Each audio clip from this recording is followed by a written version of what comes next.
Baik, Assalamualaikum warahmatullahi wabarakatuh. Saya Iwan Satriawan. Saat ini adalah Dekan Fakultas Hukum Universitas Muhammadiyah Yogyakarta. Saya menyelesaikan S1 saya di Universitas Gadjah Mada, S2 dan S3-nya di International Islamic University Malaysia. Di samping sebagai dosen, saya juga secara terbatas praktek sebagai lawyer, khususnya sebagai constitutional lawyer.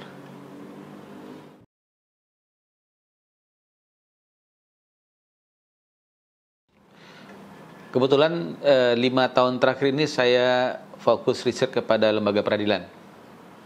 Jadi mungkin ini pertanyaan yang relevan ya. Dan kalau kita lihat dari perkembangan dunia peradilan kita, 5 tahun terakhir ini mengalami, orang menyebutnya declining ya.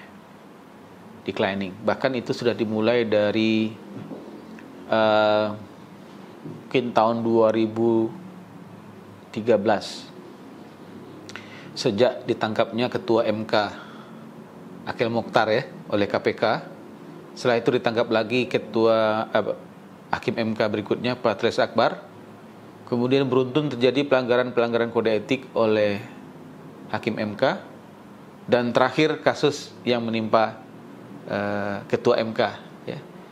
Sebentar, sebelumnya ada juga kasus sebenarnya yang kita tidak terlalu concern untuk mengejar, pemecatan Hakim MK oleh DPR. Kemudian Hakim MK baru diproses, diangkat dengan proses yang menurut kita tidak normal.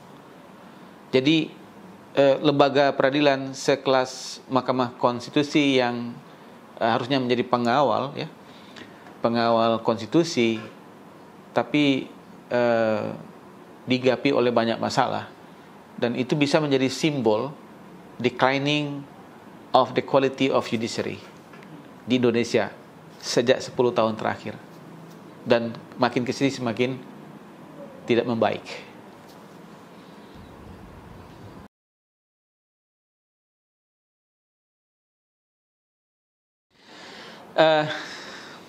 Saya riset perbandingan dengan Korea Selatan, dengan Taiwan, dengan Jerman, dan Indonesia. Menurut saya ada dua akar masalahnya. Yang pertama adalah sistem seleksi Hakim MK. Sistem seleksi Hakim MK kita tidak standar. Tidak standarnya di mana?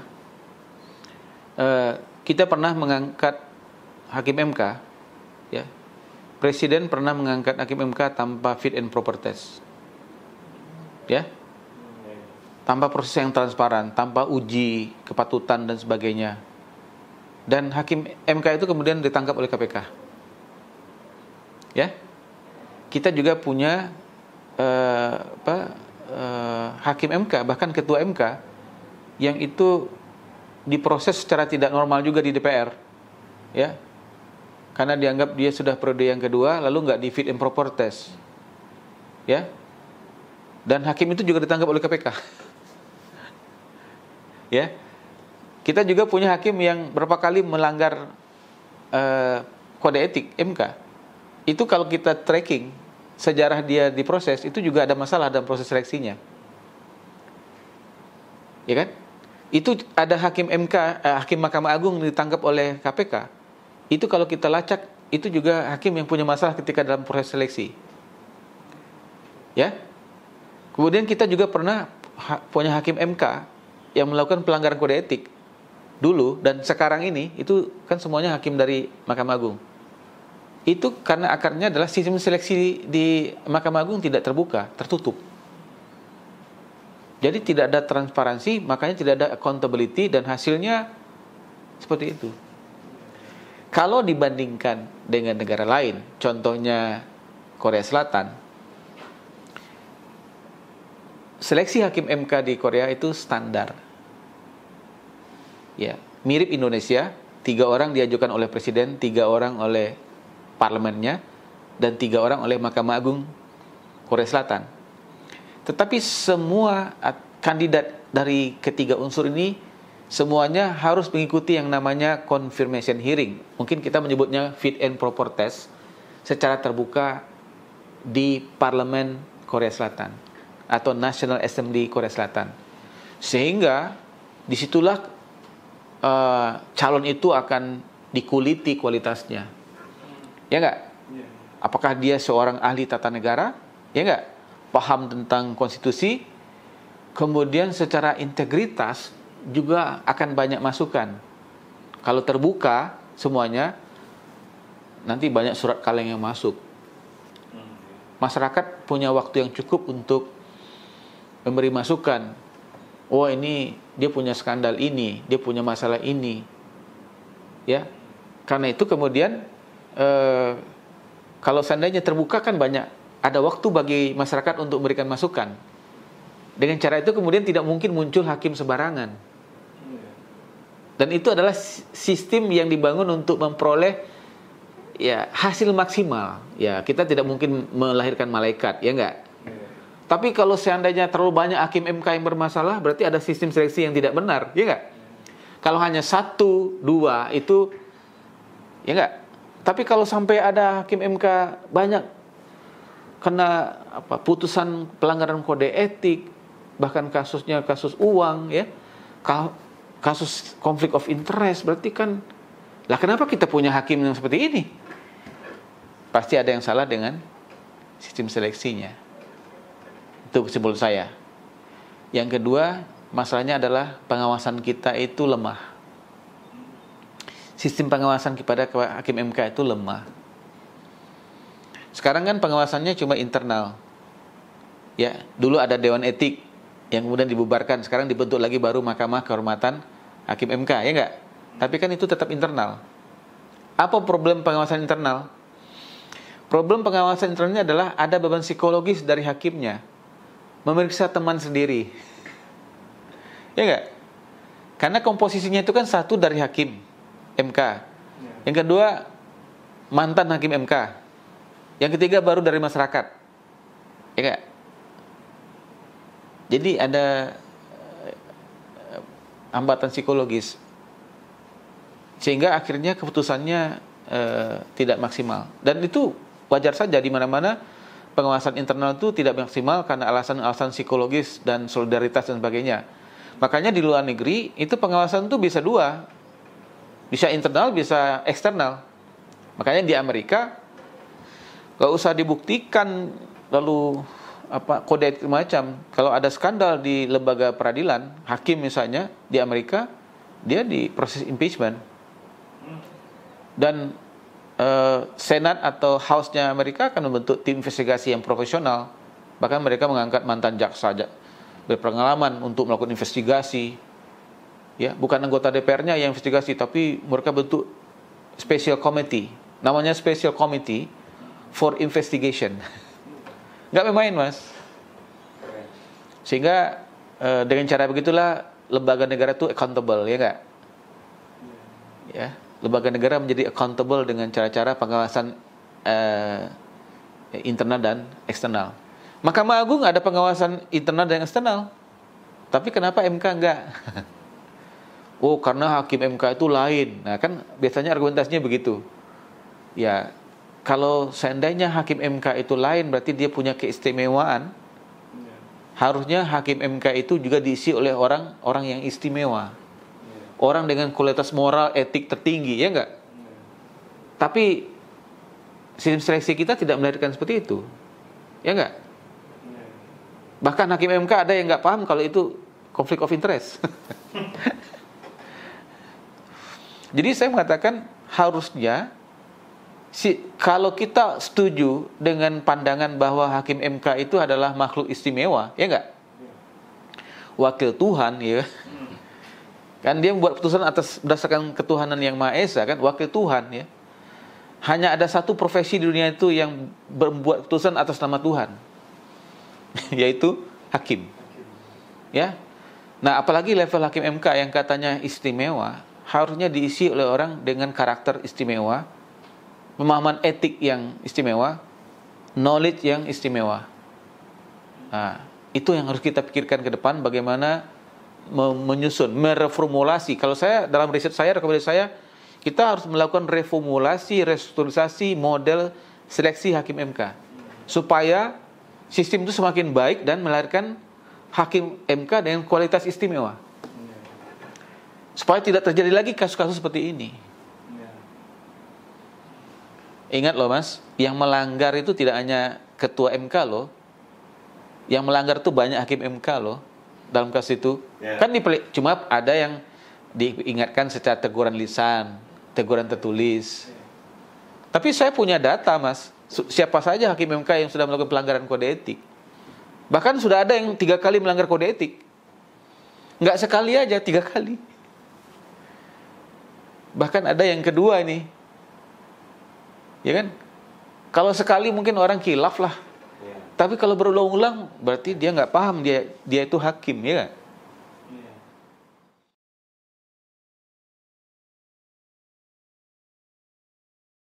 Kalau kita lihat data atau laporan dari Komisi Yudisial, itu memang banyak hakim yang dilaporkan ya, melakukan pelanggaran ya. Pelanggaran kode etik, membuat putusan-putusan yang tidak proporsional, ya kan? Tapi kalau kita ingin melihat sistem peradilan, Mas, kita harus lihat yang paling tinggi. Karena itu standar yang terbaik. Peradilan itu kalau bagian atasnya baik, ke bawahnya baik, Mas. Contohnya Mahkamah Agung. Kalau Mahkamah Agung itu bagus, itu akan mudah pengawasan karena mereka mengawasi hakim tinggi. Hakim tinggi kan mengawasi hakim pengadilan negeri. Tapi kalau yang di atasnya bermasalah, gimana mengawasi yang di bawah? Ya kan, Mas? Jadi kalau membangun dari bawah, membersihkan dari atas, Mas. Karena itu, ya betul ya? Kalau membangun dari bawah, maksud saya, sistem seleksi hakim harus kita perbaiki. Dan kita memang punya ini, Mas, saya juga punya riset, Mas, membandingkan dengan sistem seleksi hakim yang di negara lain. Memang sistem seleksi hakim kita harus kita terus perbaiki, biar kemudian hakim-hakim gitu semakin berkualitas. Contoh, kita itu terlalu cepat, Mas, mengangkat orang jadi hakim dibandingkan Jepang. Proses tahapan seleksi hakim di Jepang itu panjang, Mas. Bahkan kalau saya hitung, paling cepat mereka umur 35 baru diangkat jadi hakim. Karena mereka lulus dari fakultas hukum, ya. Kemudian mereka ikut tes. Kalau lulus ikut training itu setingkat S2. Levelnya setingkat S2, master. Setelah itu dia ikut pengabdian. Setelah itu dia ikut tes lagi. Kalau lolos, dia baru diangkat menjadi asisten hakim, belum jadi hakim. Dan itu selama 10 tahun. Saya hitung umurnya dari orang lulus S1, terus itu baru umur 35 dia diangkat jadi hakim. 10 tahun jadi asisten hakim. Artinya yang betul-betul diangkat jadi hakim orang-orang yang sudah matang, ya enggak? Matang secara ilmu pengetahuan, pengalaman, karakter. Apa rahasianya? Dengan cara proses yang panjang itu, calon hakim ini bisa dievaluasi. Ya? Bisa di-cut, oh ini enggak layak, enggak disiplin, tidak teliti, ya kan?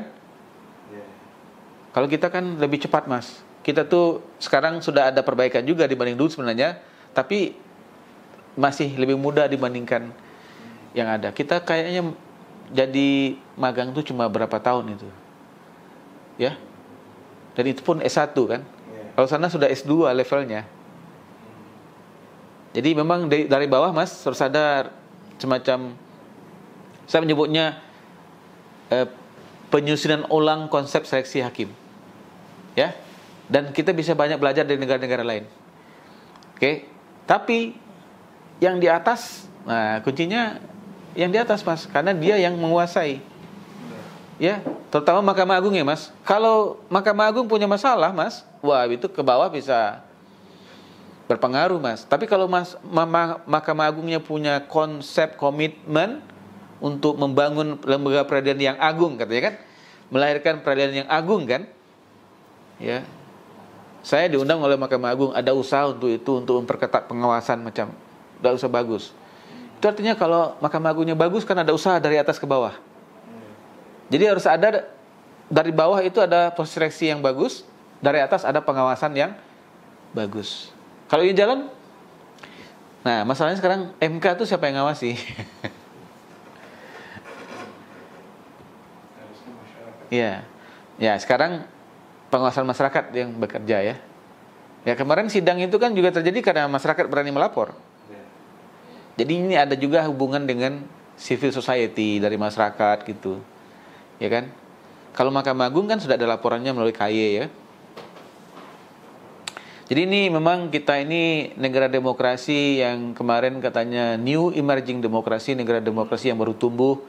Sebetulnya diharapkan setelah 20 tahun reformasi, demokrasi kita tuh akan semakin matang, kuat, tidak rapuh, tidak fragile lagi ya. Dan itu ditunjukkan dengan semakin kuatnya lembaga peradilan. Tetapi yang terjadi tidak seperti yang kita harapkan. Ya. Yang terjadi tidak seperti yang kita harapkan. Saya termasuk orang dari awal sangat mensupport Mahkamah Konstitusi. Saya mengajar mata kuliah tentang hukum acara Mahkamah Konstitusi. Saya bekerja sama dengan Mahkamah Konstitusi. Kita bangga dengan MK. Tapi kalau perilaku hakim MK begini, kita kehilangan kebanggaan. Ya. Kehilangan kebanggaan. Kepercayaan publik itu sangat penting bagi lembaga peradilan. Kalau sekali lembaga peradilan tidak dipercaya, bahaya. Kita bisa meruntuhkan stabilitas politik. Karena tidak ada lagi tempat kita mengadu. Ya. Ya kita bisa mengadu kepada Allah, tapi di dunia kan harus ada yang konkret, yaitu pengadilan. Karena hakim adalah wakil Tuhan di atas dunia.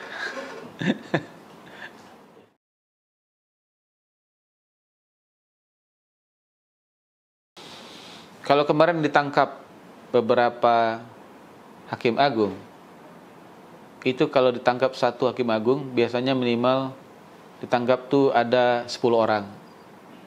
5-10 orang. Terikut. Yang pertama, hakim agungnya. Ya kan? Kemudian paniteranya. Kan hakim itu nggak kerja sendiri. Paniteranya berapa orang. Kemudian pihak yang nyogok, hakim. Kemudian lawyernya. Jadi ada sekitar 10 orang itu. Ya. Artinya dalam sebuah mafia, yang kalau kita sebut mafia hukum, itu pasti melibatkan banyak komponen. Pertama hakim, pengacara, pihak yang berperkara, kemudian birokrasi di pengadilan. Jadi memang kita harus merubah tidak hanya dunia peradilan itu sendiri. Kadang-kadang masyarakat kita juga masyarakat yang sudah pragmatis, mau menangkan perkara dengan uang, ya, atau kalau penguasa dengan pengaruhnya, ya enggak? Karena itulah pengadilan di seluruh dunia disepakati harus independen, ya kan? Azasnya pengadilan itu adalah independen dan imparsial dan integritas. 3 itu yang paling penting. Jadi memang peradilan itu makhluk istimewa karena dia berada netral di antara kepentingan politik yang ada di eksekutif, legislatif, dan masyarakat. Dia harusnya imparsial, independen, mengembalikan situasi masyarakat ke keadaan yang normal. Kalau politik kan banyak turbulensinya, ya enggak? Tapi kalau pengadilan malah ikut-ikut dalam turbulensi itu, wah itu bahaya, ya enggak? Karena itu kemudian menurut saya tidak hanya peradilan itu yang harus agenda kita perbaiki, tapi juga masyarakat ini harus ada edukasi yang cukup kepada masyarakat. Ya kalau bersengketa berperkara ya jalani proses hukum dengan normal lah, nggak usah pakai main pengaruh kekuasaan, pakai uang. Masalahnya kalau ini sudah main, nggak normal sudah prosesnya, ya kan? Ya, bukti yang cukup malah dikatakan nggak cukup, ya kan? Atau sebaliknya, ya kan? Kalau sudah ada keberpihakan dan ketidaknetralan. Kasus ini hakimnya berpendapat ini open legal policy, ya kan? Itu pengujian undang-undang pemilu tentang presidensial threshold yang 20%, ya kan? Mayoritas hakim MK minimal 5 orang mengatakan itu open legal policy, itu tergantung kehendak pembentuk undang-undang. Kami tidak punya kewenangan untuk mengadili. Tapi ketika kasus usia capres-cawapres, kenapa hakim MK tidak mengatakan hal yang sama?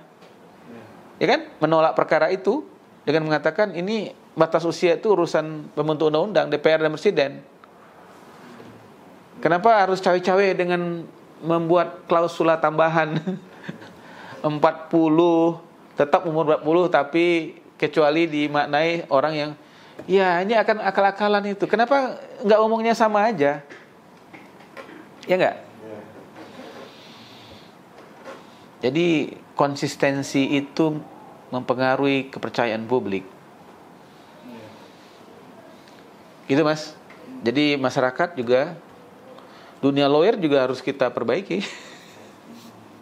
Jangan sampai maju tak gentar membela yang bayar gitu.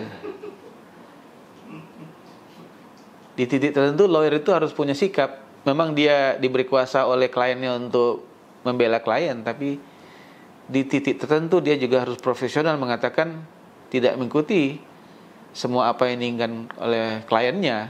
Kalau disuruh sogok apa ikut nyogok gitu. Nah, masyarakat yang pragmatis kan gitu, Mas.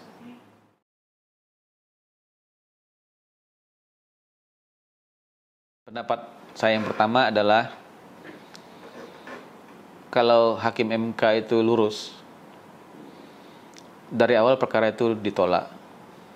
Ya. Karena itu kan bukan ranahnya MK lah. Kalau dia konsisten dengan open legal policy gitu, ya, yang sering digunakan gitu. Tidak akan terjadi turbulensi seperti ini. Ini kan seperti ada pemaksaan ya. Ada pemaksaan memaknai arti usia 40 dengan menambahkan klausul baru ya, selama dimanai itu orang yang pernah atau sedang menjabat sebagai kepala daerah ya. Itu kan yang orang membaca dengan mudah, itu kan untuk meloloskan keluarga sendiri gitu, ya nggak? Itu tidak perlu terlalu pintar kita untuk memahaminya, ya nggak? Jadi menurut saya itu catatan saya. Tapi sudah terlanjur ya, sudah terlanjur gitu. Atau menurut saya lebih selamat lagi kalau kemarin Ketua MK nggak ikut bahas, nggak ikut memutuskan. Ya, dia perkara yang pertama, dua, ketiga nggak ikut, tapi yang terakhir itu, yang diajukan oleh seorang anak mahasiswa dari Solo itu, ikut dia. Ya, jadi menurut saya itu menjadi pertanyaan yang serius bagi masyarakat. Kalau dia konsisten tidak ikut kan nggak ada kericuhan seperti ini. Nah, lalu kemudian terjadilah gitu ya putusan itu. Kemudian masyarakat bereaksi melaporkan ketua MK ya, hakim MK. Ya, masyarakat berharapnya karena ini pelanggaran berat ya dihukum berat ya. Kan pelanggaran kode etik itu hanya 3 jenis hukumannya. Yang pertama adalah kalau ringan, teguran lisan dan teguran tertulis. Kalau pelanggaran berat, pemberhentian dengan tidak hormat. Tapi MK kan tidak mengambil putusan ini. Ya alasannya adalah ya, ada alasannya karena ada pengadilan banding dan sebagainya. Kalau putusan begini kan nggak ada bandingnya gitu ya. Ya kan? Sementara waktunya sudah mepet, dan kekhawatiran nanti pengadilan banding malah memutuskan sebaliknya. Ya enggak? Tapi ini menunjukkan ada kelemahan dari ini kita, sistem pengawasan terhadap hakim kita. Ya enggak? Tadi sudah saya sampaikan ya. Kelemahan kita orang Indonesia itu adalah ketika dalam urusan ini kita menjadi tidak tegas ya. Tapi wajar karena ini pengawasan internal, ya, institusi internal. Karena itu harus ada sebuah model pengawasan eksternal yang bisa lebih bebas gitu, ya. Yang itu dipraktekkan di Amerika. Ya, saya belum melihat negara lain, tapi minimal yang saya tahu itu di Amerika, dan di Amerika banyak sekali hakim yang diproses dengan pola impeachment gitu. Dan kalau itu jalan, saya kira ada dua mekanisme pengawasan, yaitu dengan internal tetap dengan MK-MK, dan yang kedua adalah eksternal dengan model impeachment. Itu layak untuk kita coba ya, untuk memperkuat lembaga peradilan kita di masa depan. Jadi saya, Mas, sebagai salah satu orang yang ikut menjalankan kewajiban konstitusional untuk mengingatkan MK, mengapresiasi putusan MK, ya. Tidak mudah bagi MK-MK ya, untuk membuat putusan mencopot jabatan ketua MK, tetapi sekali lagi itu tidak sesuai dengan ekspektasi kami dan banyak orang ya. Mungkin inilah yang menurut saya kita ini kurang punya tradisi dua hal yang kurang punya tradisi, Pak. Yang pertama, tradisi malu dan mundur. Ya, di Korea itu dalam pencalon hakim konstitusi, kalau ada berita miring tentang dirinya dihajar oleh media massa, itu hakimnya nggak kuat, Mas. Calon hakim MK itu nggak kuat, dia pilih mundur. Karena bagi orang itu kalau malu itu lebih berbahaya, Mas, daripada yang lain. Di sana kan bisa bunuh diri mereka. Ya. Nah, sebenarnya yang harus dibangun di dalam tradisi politik dan hukum kita itu adalah tradisi mundur kalau sudah tidak mampu dan bermasalah. Ya, sebenarnya saya ingin mengatakan sebaiknya ketua MK itu mundur. Ya, semua orang yang merasa menteri yang tidak punya kapasitas, tidak punya kemampuan, gagal, mundur. Itulah yang membuat negara kita agak susah maju, Mas. Agak lambat maju dibandingkan Jepang, Korea. Di Jepang kalau menterinya gagal memenuhi janjinya setahun 2 tahun, dia mundur. Sebagai bentuk pertanggungjawaban, dia mundur. Nggak perlu disidang, Mas. Ya kan? Nggak perlu disidang, mundur karena dia udah janji gitu. Gimana tuh bisa punya manusia seperti itu? Jadi kalau janji tidak bisa menuruti janji, dia malu, minta maaf. Dan minta maaf loh, Mas. Kalau Menteri Keuangan gagal mencapai target pertumbuhan ekonomi. Kemarin Perdana Menteri Jepang mundur ya. Mundur, minta maaf gitu. Kita tidak punya tradisi di dalam politik kita dan hukum kita, orang itu minta maaf dan mundur. Di Jerman kemarin, ya, ada hakim agung yang ditangkap oleh KPK-nya. Reaksi dari politisi Jerman yang di DPR, di parlemennya apa? Anggota parlemen Jerman yang kemarin memilih hakim itu ngumpul dan melakukan konferensi pers, meminta maaf kepada publik bahwa kemarin mereka telah salah pilih orang. Di Indonesia pernah nggak dengar ketika ada hakim agung yang ditangkap KPK, hakim MK yang ditangkap KPK, ada nggak anggota DPR kita atau lembaga yang terkait itu minta maaf kepada publik bahwa mereka telah salah memilih orang? Itu yang menurut saya political culture, legal culture yang harus kita rubah di negara ini. Nah, yang kedua itu karena pengawasan internal hukumannya nggak maksimal, Mas. Ya nggak? Ini pelanggaran berat, telah terbukti melanggar pasal ini nih, tapi hukumannya nggak berat. Ya nggak?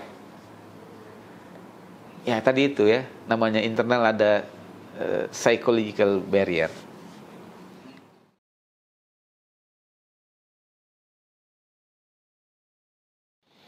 Untuk ke depan ya,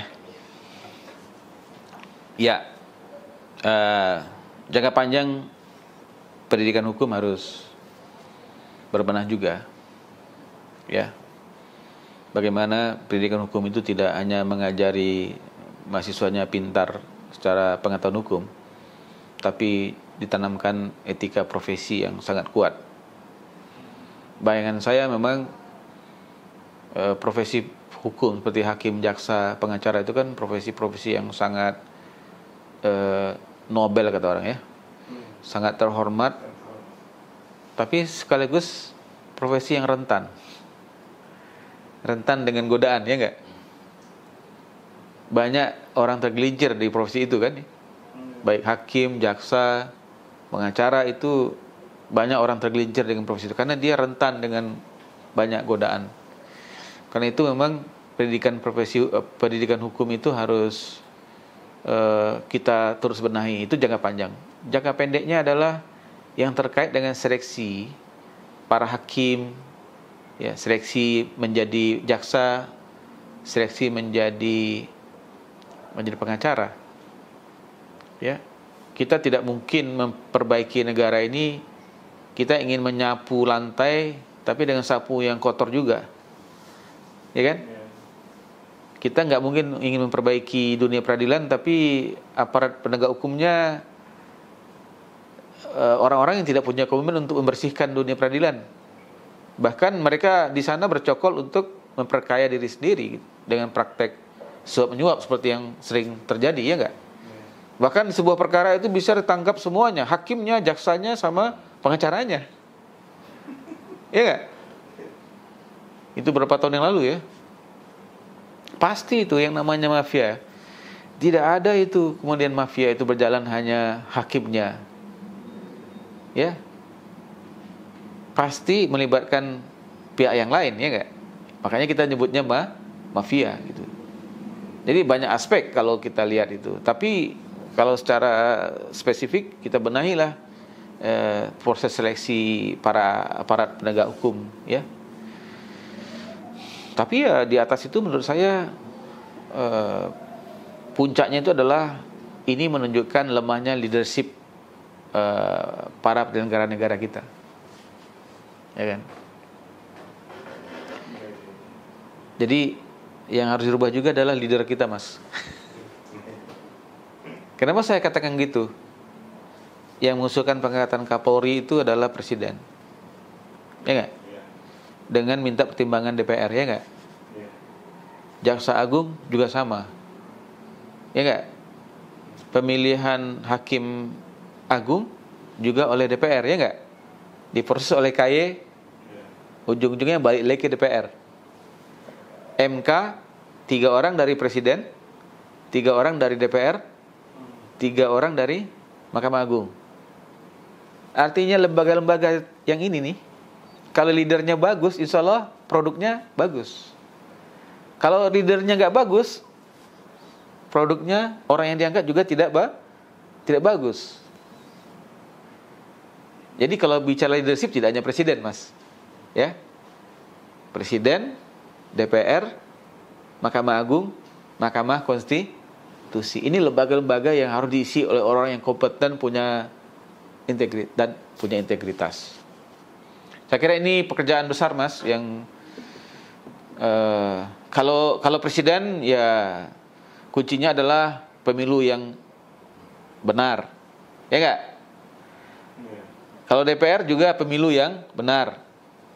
Semakin banyak orang baik ada di DPR, insya Allah nanti dia ngangkat Hakim Agung, Hakim MK yang benar. Kemudian kalau MA itu panjang proses perubahan pergantian orangnya. Tapi yang bisa kita lakukan membuat sistem seleksi hakim di Hakim MA ke MK itu jadi transparan, ya enggak? Nah, itu bisa kita lakukan.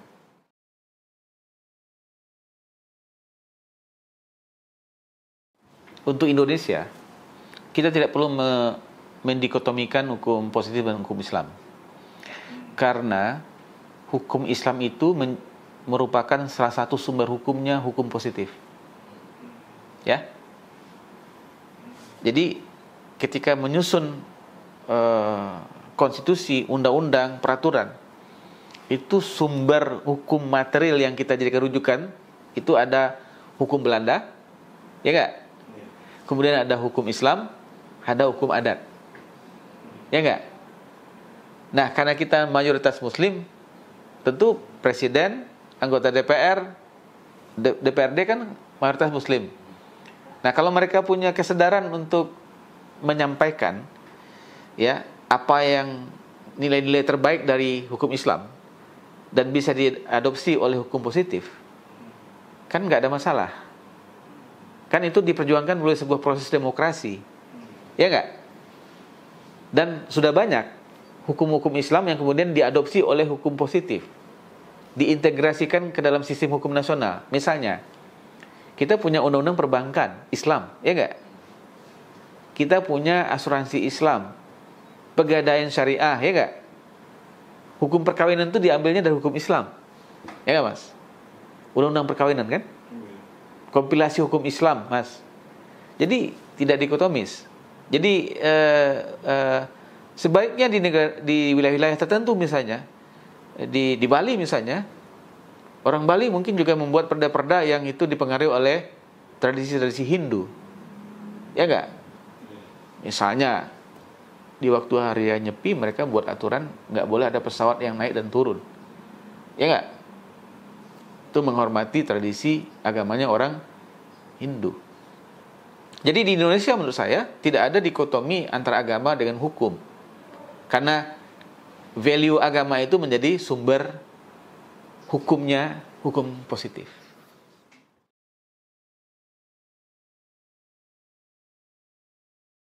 Ya, kita sudah merubah KUHP ya. KUHP Belanda kita sudah ganti dengan KUHP kita sendiri, sudah dekolonisasi ya. Walaupun ada catatan terhadap pasal penghinaan kepala negara, tapi kan yang lainnya nggak ada masalah, ya nggak? Dan salah satu tugas dari pemimpin Indonesia yang besok ini adalah bagaimana kemudian mereformasi hukum-hukum peninggalan Belanda itu. Orang Belanda sudah merubah, nggak lagi pakai hukum itu, masa kita masih pakai? Memang kita udah ketinggalan ini kita. Jadi perlu ada agenda yang serius dari pemimpin yang ke depan untuk ya mengevaluasi banyak hukum-hukum Belanda itu dan menyusun ya undang-undang baru sesuai dengan tantangan masyarakat kita ke depan. Begitu.